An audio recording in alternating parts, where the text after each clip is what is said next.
Calling case numbers 2500385101 and 2500385701FC in the matter of the people of the state of Michigan versus Mr. Desmond Burks. Today is day for two sentencings. Appearances, please. Good morning, Your Honor. Lisa Lindsay on behalf of the people of the state of Michigan, P number 39570. Good morning, Your Honor. Mike Glenn for the people. My P number is 77516. And good morning, Your Honor. Gabi Silver appearing on behalf of Desmond Burks. Good morning, Your Honor. Sarah Kraus, P81830, also appearing on behalf of Desmond Burks. Mr. Burks, can you state your name, please? Desmond Burks. All right, good morning. Good morning, everyone. With regards to the PSIR, we are here for sentencing. Any additions, corrections, or deletions to the... I think there is one thing that we need to place on the record with regards to... it's more minor, but why don't we do that first? We got to decide for our discussion. Go ahead, Mr. Glenn or Ms. Lindsay. Yes, Judge.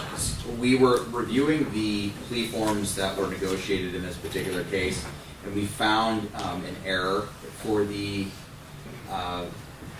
first degree murder case that was pled down to second degree murder. Counts 3 through 5 had the notation that it would have been a mandatory life offender, so mandatory 25.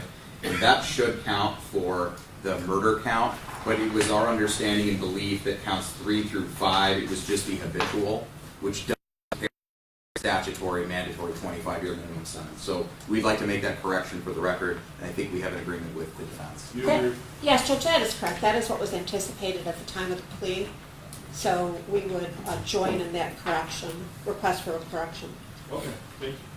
Anything with regards to the body of the report, and obviously that specific issue that is beneficial to the defense. Anything on behalf of the prosecution with regards to the specific body of the report? Yes, Your Honor. There were statements made in the report, specifically the statement made from the defendant, Mr. Burks, where he indicated that he did not have a relationship with the victim in this case.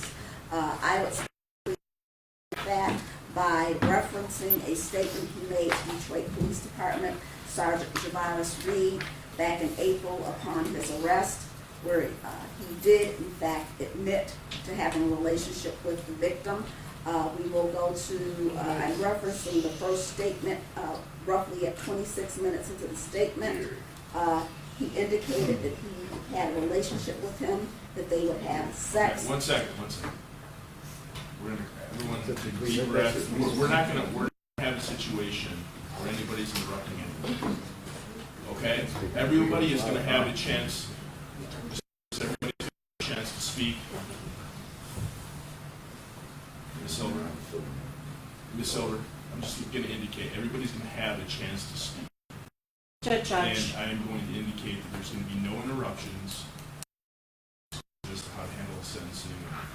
Understood, Judge. I guess the issue that we have on this side is I just don't know what the reasoning for placing this on the record is. This was a guilty plea. He took responsibility for what he did, and I don't know what any of this has to do with the sentencing of Mr. Burks. Okay, I understand. Thank you. No interruptions in any way for anyone. And Ms. Lindsay, if you can just give a brief indication of why you're asking to do that, and obviously if there's a dispute as to this or anything of that sort, the defense will have every opportunity to respond. Okay? Yes, Judge. Thank you. Your Honor, specifically in the investigator's report,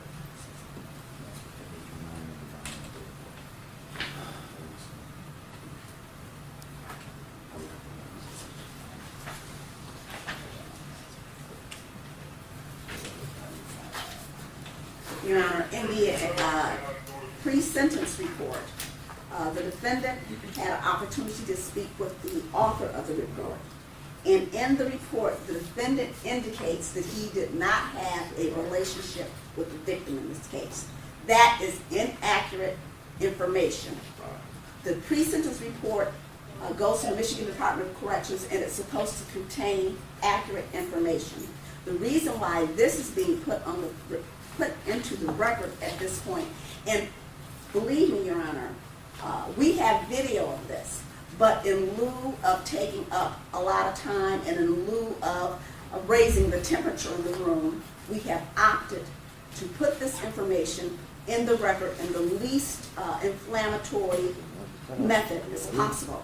That is why I am referencing specific time frames in the statement we want attached to the pre-sentence report to go to the Michigan Department of Corrections so they can have an accurate assessment of what happened. We have that right to have accurate information in the pre-sentence report.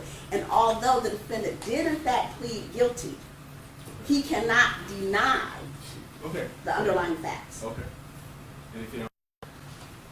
Yes. So as it relates to the statement he gave to the Detroit Police Department in April to Sergeant Javaris Reed at about 26 minutes into this statement, he indicated that he was having a sexual relationship with the victim. He indicated that he felt funny talking about it because he did not want his family and friends to know about it. Further on in that same statement, at 2 hours and 37 minutes, he indicated that he was really like, that the victim was really like his boyfriend on the side. And as it relates to approximately at 3 hours and 18 minutes into the statement, he said, okay, like I was his little boyfriend. No, seriously, I believe that he goes on to say that he began to start developing feelings for the victim.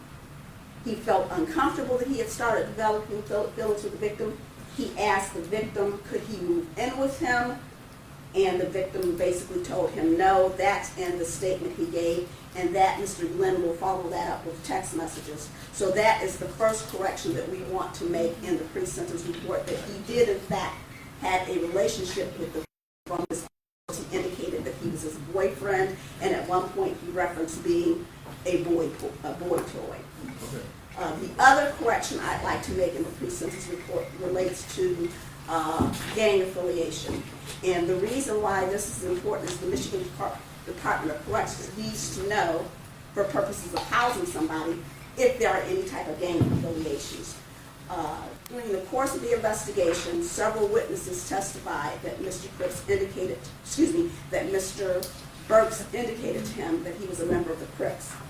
This was followed up and verified by images in the defendant's phone extraction, the second phone that was taken to him after he was arrested on the manslaughter case. There are 2 photographs of him along with several other people dressed in blue, throwing up the Crip gang signs, and that photograph was sent to Gang Intel, and they did verify that they were in fact Crip gang signs, and also they use an emoji, which is to telegraph to people that they're Crips, to fly under the radar, which is the emoji of a handicapped person, the handicapped person in the chair, which is in blue and white. Blue is the color of the Crips. So therefore there is credible evidence, both from witness testimony and from the defendant's own phone, that he is affiliated with the Crips. And those are the 2 main corrections I want to make in the pre-sentence report as far as information is concerned. Ms. Silver, you object to that, correct? Yeah, I do object to it, and we continue. I'm going to let you make the record as well, but I'm going to, obviously, this will only be noted as this is what the prosecution's statements are, and that will be Absolutely, omitted. Judge, thank And you you. understand that I'm going to admit it with that understanding, correct? Yes, but I still do want to place an objection on the record and our Okay. position.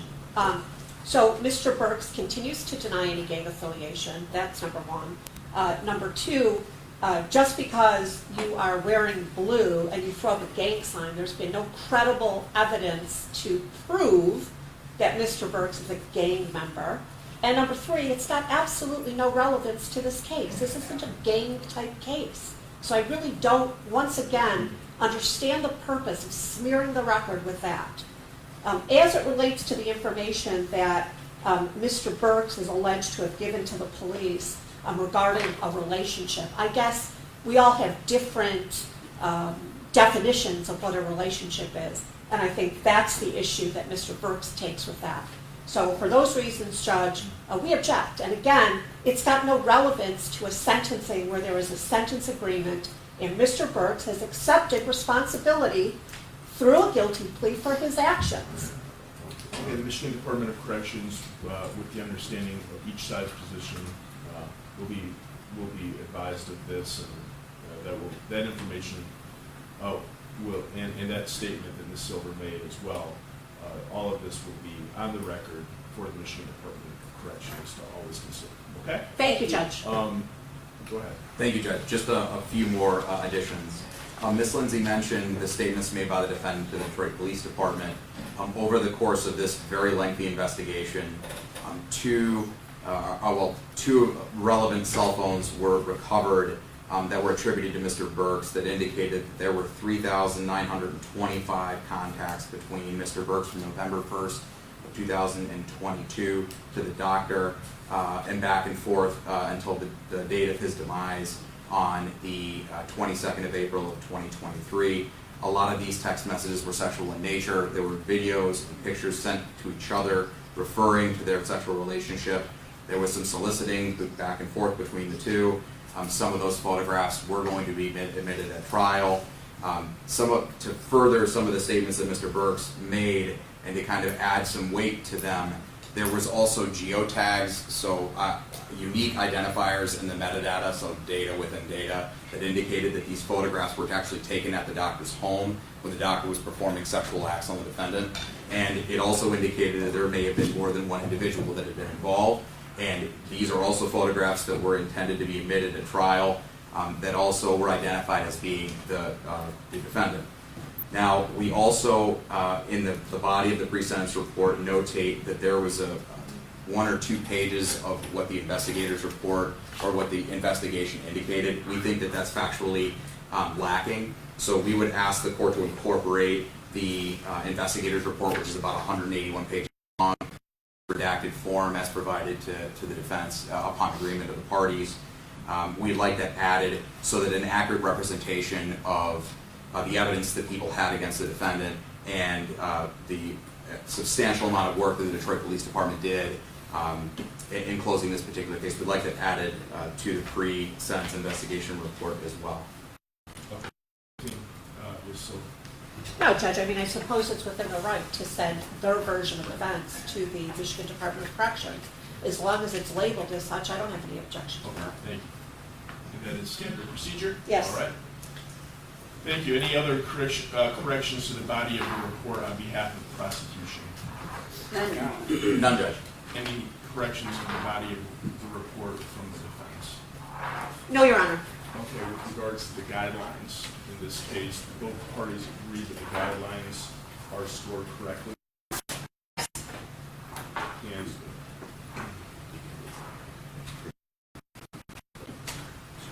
And those guidelines as score 58, 228 on the manslaughter case 25-00381 and 25-00385. The guidelines are 315 to 1,050. Do both parties agree with that? Just one moment, Your Honor. Well, we agree with it. We have computed the guidelines and came out with exactly these same. Yeah. Judge, we have no corrections to Thank you. All right. Anything on behalf of the people? Your Honor, in regards to the first-degree murder case, we do have members of the family that would like to address the court. They can come up to the podium and you can have them, they can come one at a time. Okay. Thank you, Judge.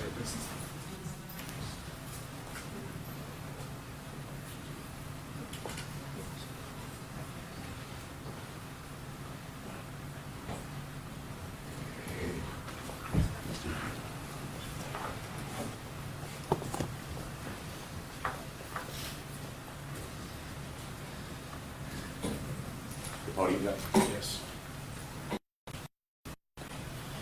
You don't have to speak to that microphone. Just make sure you speak to the court. Okay. Good morning.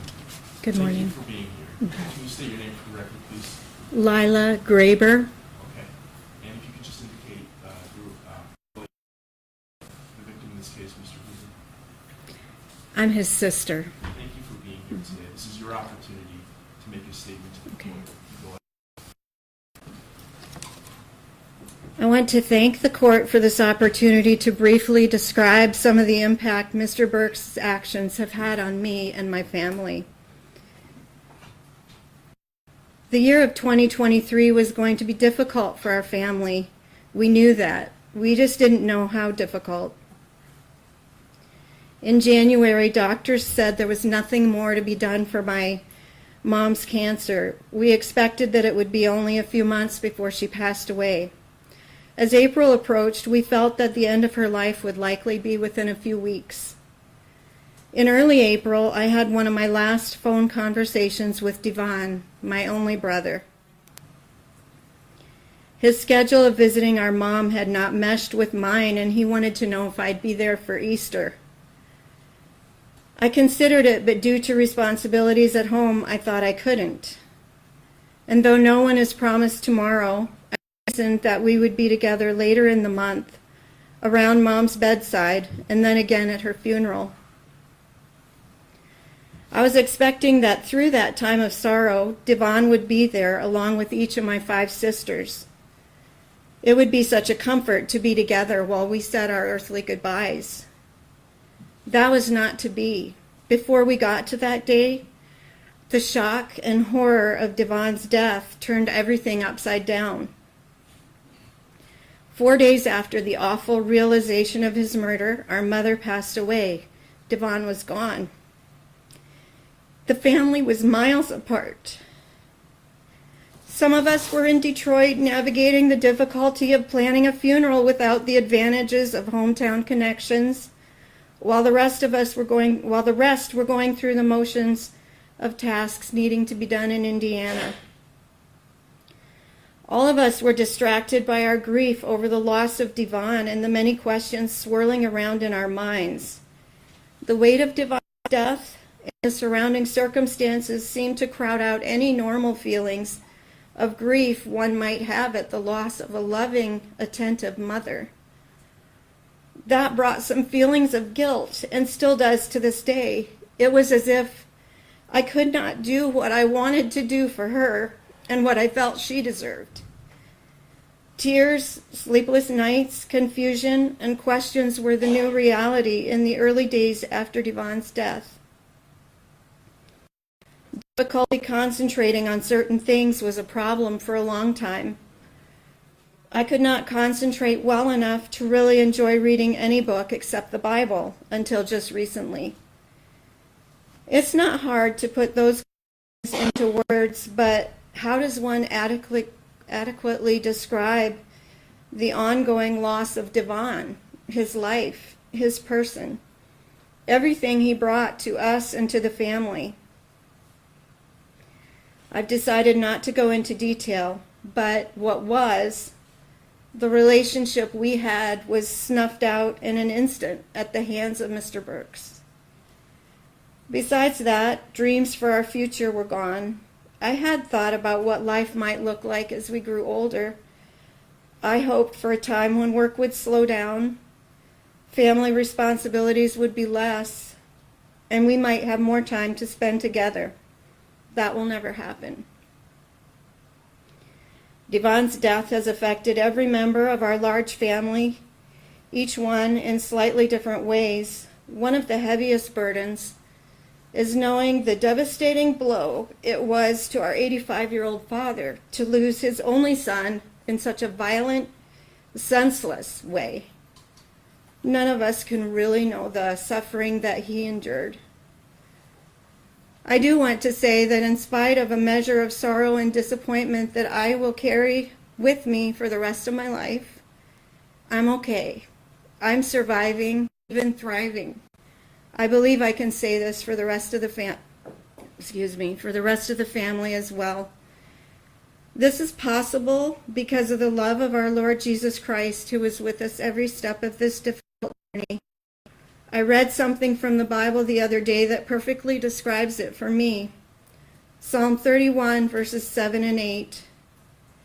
I am overcome with joy because of your unfailing love, for you have seen my troubles and you care about the anguish of my soul. You have not handed me over to my enemy, but have set me in a safe place. This is the reality that nothing can take away. And now I have a few words for Mr. Burks. Your actions have grieved not only our family, but many others as well. In these last few months in particular, my heart has gone out to your mother. I'm a mother.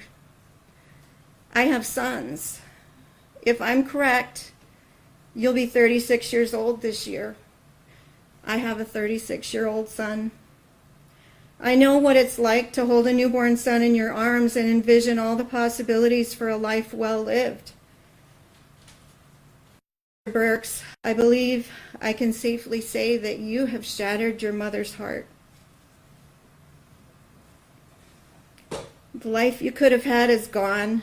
You will spend most, if not all, of the rest of your life behind bars. This, I believe, is a fitting consequence for the crime you have committed against not only Devon, but against me, our family, the Sala family, and the many friends affected. By the grace of God, we have no hatred or animosity toward you. I asked my dad, Devon's dad, if he had anything to say. His words were, in prison he will have time to think. My prayer is that he will repent. We can forgive. That is my prayer too, Mr. Burks, that you will find true freedom, something far worse than prison walls, freedom from the evil that has you firmly in its grip, freedom of the heart and soul, freedom to love instead of hate. This freedom is the gift of God, available to all without discrimination, described within the pages of the Bible. If the Son, meaning Jesus Christ, sets you free, you will be free indeed. John 8:36. That's all. Thank you very much. Thank you very much for your statement.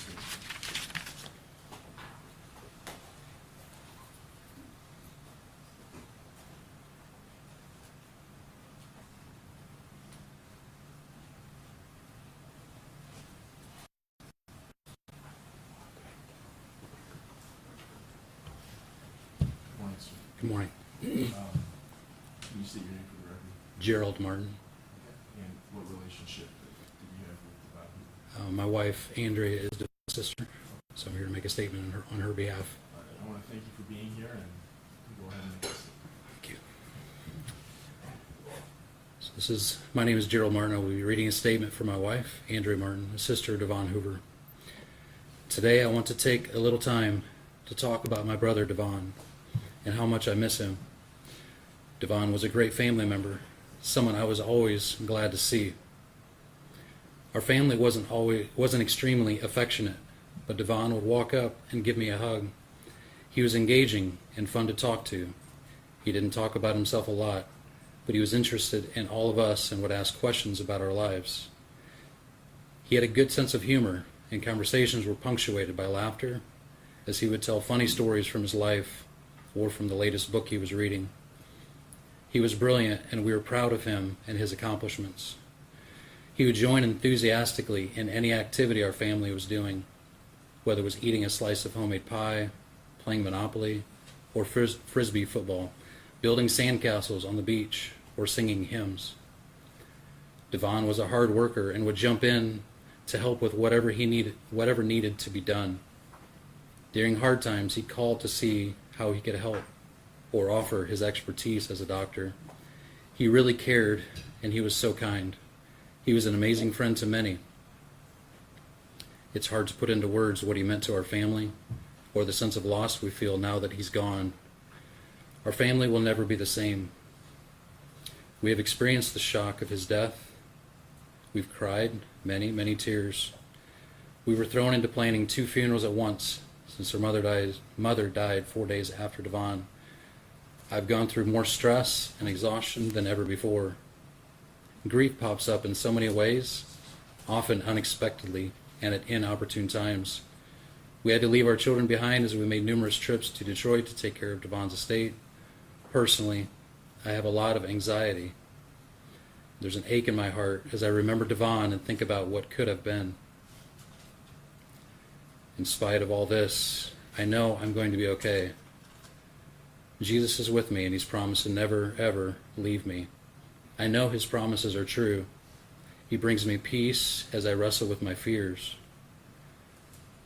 Just as Devon beautifully restored his home room by room, Jesus is restoring my soul. I am a work in progress, and Jesus has promised to complete his work in me. Desmond, I forgive you. I will not hold bitterness and hatred in my heart towards you for the evil you have done. My wish for you is that you can know Jesus. He says in the Bible that anyone that commits sin is a slave to sin, and this includes all of us because we have all sinned. Please turn away from your sin and come to Jesus. He can make you into a new person. He can give you a new heart with new desires, and you can be free on the inside even though you are in prison.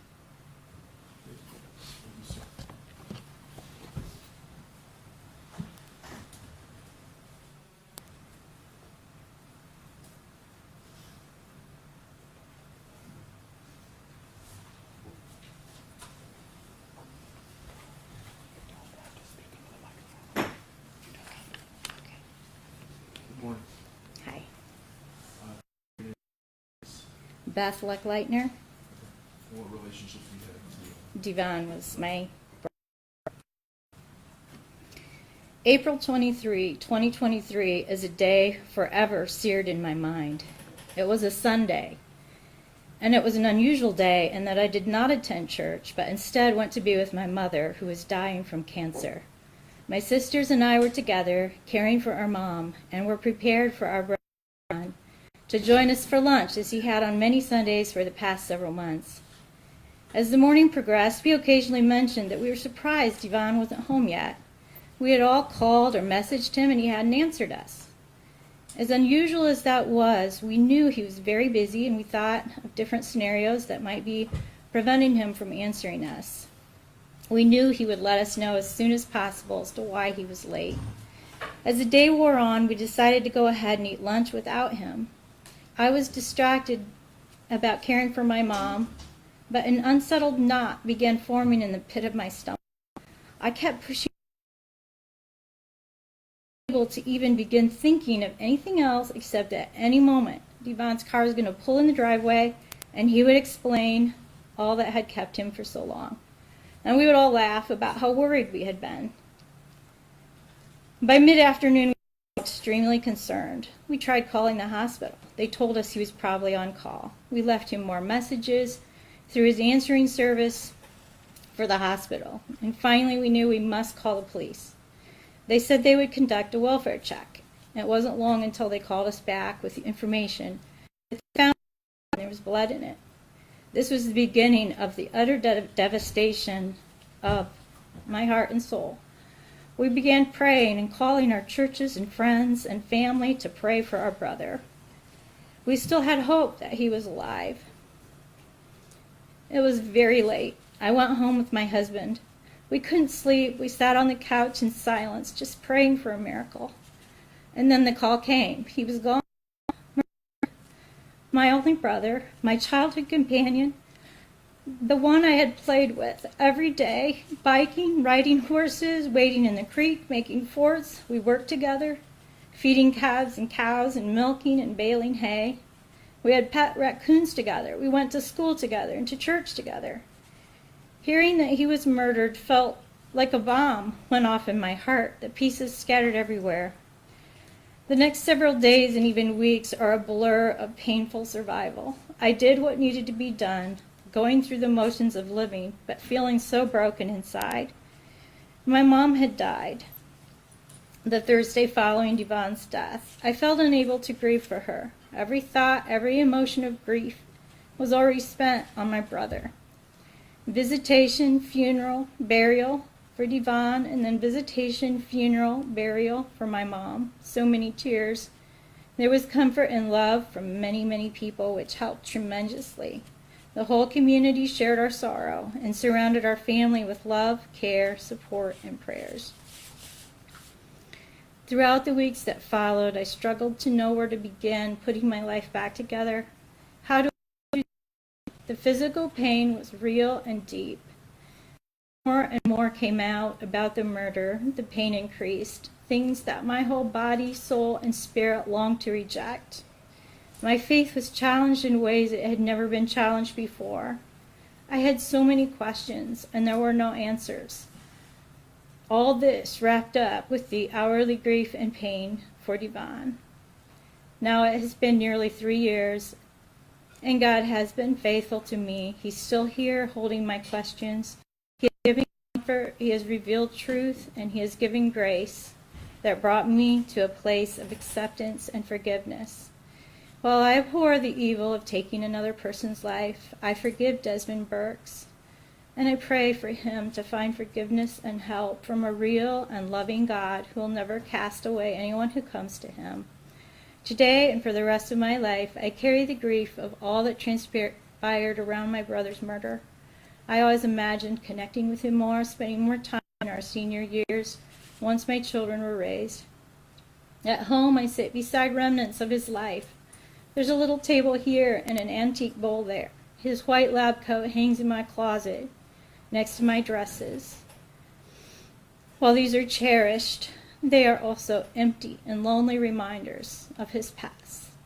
I miss his grand house, his many hand-picked antiques, how he styled them and displayed them. I miss his knowledge of the medical field and all the help he gave me over the years. I miss his smile, the light in his eyes, his practical, no-nonsense advice. I miss his determined and confident stride. I miss his entertaining stories and sense of humor. I miss his love and kindness, but most of all, I just miss him, who he was as a real human being, so unique and so irreplaceable. This is the lasting impact that I will always miss him, and I will always carry the sorrow of losing him for the rest of my life.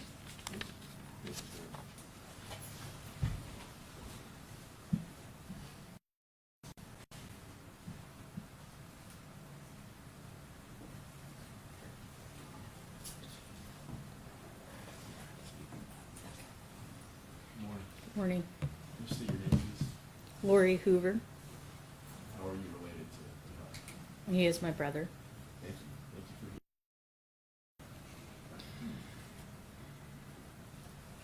for Unimaginable evil came to the kitchen table of my parents' home on April 23rd, 2023, where our family was gathered, and we all heard the voice on the phone saying we found his car with blood in it. In the next room, our mother lay unresponsive, dying from cancer. It was a dark night that culminated with some of the darkest news possible. Our brother was dead, murdered. We were prepared to grieve for our mother, but not for our brother. Devon was a central figure in our family, right in the middle of the siblings, with 3 older sisters and 3 younger. He was strong, capable, driven, and exceptionally intelligent. He loved his family, and we knew it. Now there is a Devon-sized hole in the middle of our family, and our hearts are forever changed by grief. Devon accomplished much in 53 years, and he would have done so much more. He wanted to take each of his sisters and their spouses on a trip to Europe. He was planning for an English garden in his backyard, learning French in addition to being an excellent neurosurgeon in the prime of his.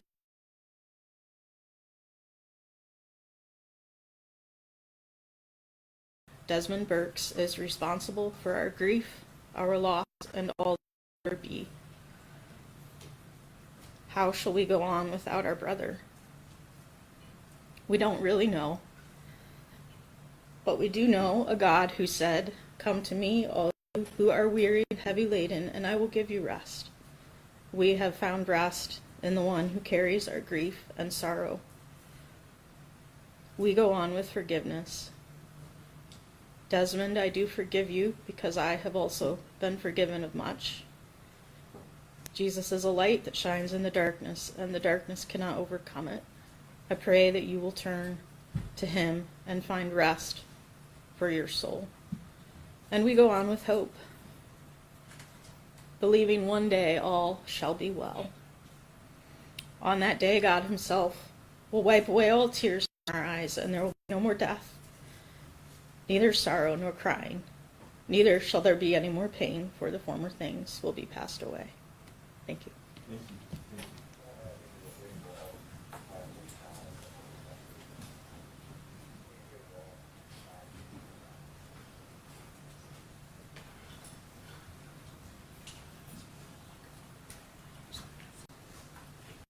Good morning. Can you state your name, please? My name is Linda Hirschberger. Okay. And should you, Devon? Devon is my brother. Okay, thank you for being here. Go ahead. Thank you. My sister said a lot of what I was going to say, so if it's appropriate, if I could talk to Mr. Burks. You can direct your comments to me, but obviously you can say what you want, okay? Okay. So I just wanted to say, Mr. Burks, that like my sister said, in April of 23, it was like this bomb went off in our lives, and it was just this, like they said, a giant Devon-sized hole that will never be filled. And in the 3 years following, we have these ripple out effects.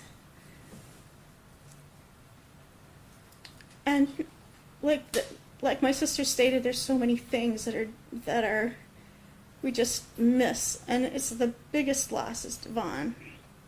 But I think that like some of the ripples that are the hardest are the fact that it happened right in the most painful time of our lives. And I don't know if you know that, but like that's been the thing that's been hardest for me to forgive you for, is that when we could have used Devon the most, he was the strength of our family, and he was the one who would have known how to help our mom get from living to passing and how to take care of her pain. And we needed him so desperately in that moment, and he wasn't there. And he and my mom were the strength in our family, and to lose both of them in 1 week was just astronomical. I just, that piece there has been the hardest for me to really let go of. And I just wanted to say to you, Mr. Burks, that when I sat in the courtroom earlier and I saw your mother's tears, something shifted in my heart. And I just know we're in the middle of a very broken story. And I acknowledge that I have no idea what happened in your life prior to this point. And so all the giant things that I'm losing of my brother, all the ways that I miss him, all the desires that I wish, my sister stated everything I was going to say about what we were hoping for, all that. I think just if you could, speak to us in the Sela family, some sort of acknowledgement that you understand our losses. Like, I think one of the hardest things is that you act like their lives didn't matter, that somehow they were expendable. And so I stand in this place where there's a loss of Devon and there's a loss of Mr. Sela, and you're acting like it was nothing. And I think that for both of our families, if you could just acknowledge the great loss, that's so helpful to us. And I think too that my heart really grieves for you, because I see your life as a loss too. I wouldn't want for you the rest of your life in prison. I'm sure that you have giftings that were never experienced because of what life handed you. And I'm sorry that your life is going to be stuck in jail the rest of your life too. It doesn't bring me any great joy. It's just a lot of pain all in one pile. And so, yeah, I just want to say too that I don't hate you, and I'm choosing to keep forgiving you. And I would ask if at some point you could say to our family and the Sela family that you understand how great our loss is. That would be really meaningful to us. Thank you.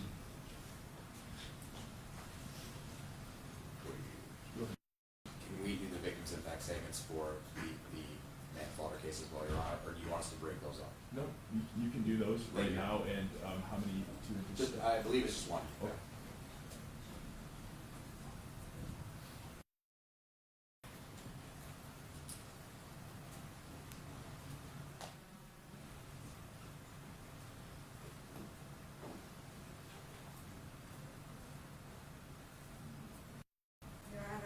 victim's family has brought a Bible that they would like Mr. Burks to have, so I will give it to Ms. Silver, and so she can have the deputies. Yes, thank you. This was brought, and that you can give it to the deputies as well, and then Mr. Brooks can have that, okay? Yes, Judge. Thank you. Yeah.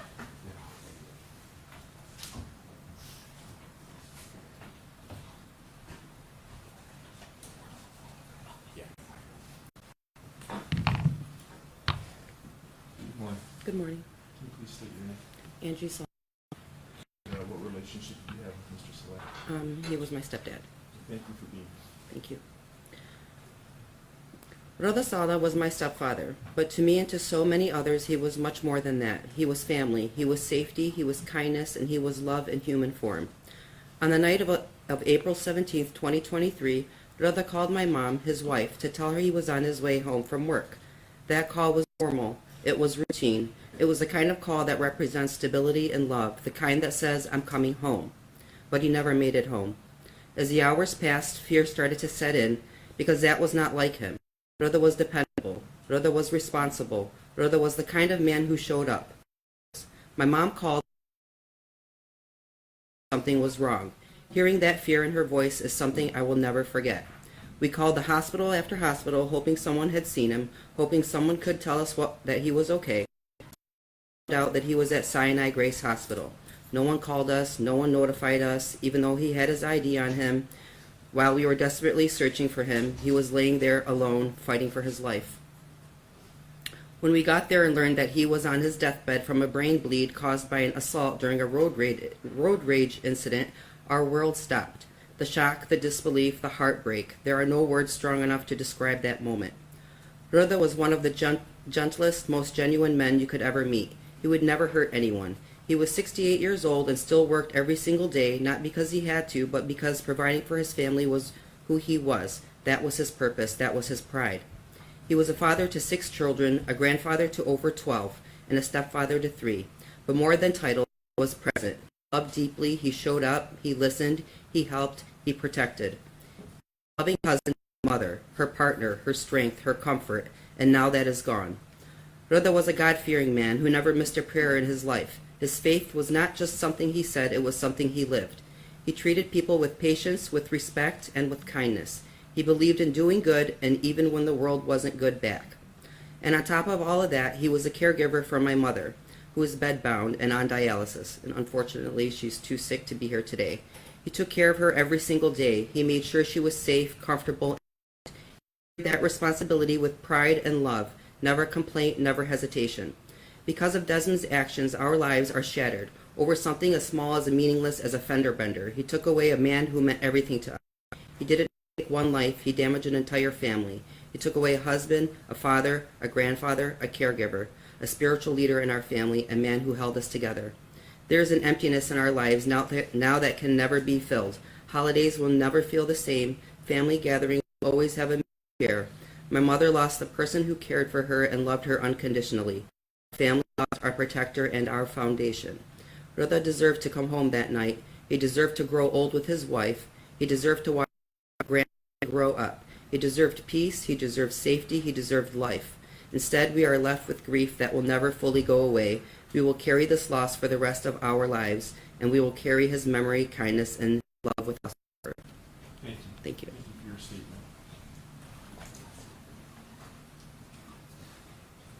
Anything else from the prosecution? Nothing, Your Honor. Nothing? Okay, thank you. On behalf of Mr. Burks, Mr.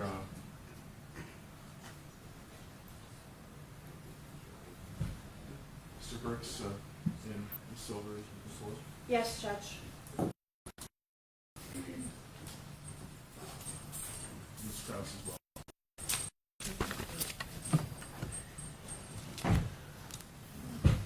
Anything on behalf of your client, Ms.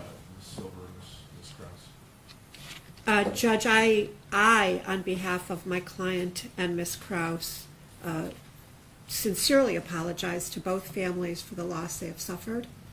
I think I apologize for the circumstances that brought Mr. Burks here. the childhood that Mr. Burks led and the circumstances that I think contributed to him being here before you today. I think Mr. Burks wishes to address the court as well. Thank you, Mr. Burks. My name is Desmond Burks. I like to say I'm not a murderer, I'm not a killer. I'm a regular person like everybody in this room. I'm not gay as what the prosecutor want me to be. Not a gang member. I love sports. I'm a people person. I didn't intentionally meant to kill the guy about the road rage. It was a slap, not an assault. Sorry about what happened. But can't bring it back. About the doctor stuff, just because I took the plea, don't mean I did it. I'm tired of some gay killer or a gay person and a gang member in the same breath. That don't even mix. It's impossible. That's all I gotta really say. I don't have nothing else. All right, thank you. With regards to on both cases, you may file an application for leave to appeal your conviction and sentence. You cannot afford to hire an attorney. The court will appoint an attorney and furnish the attorneys with transcripts. Just before you continue, can we get Rose briefly? Yes, go ahead. No, just a minute. You stay right there. I will just visit that we are, today we're gonna go back.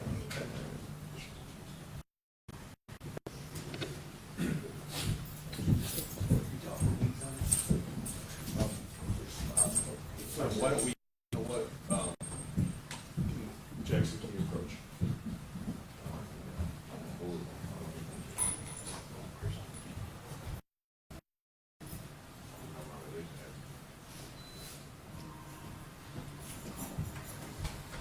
We're gonna go out here. We'll be right back.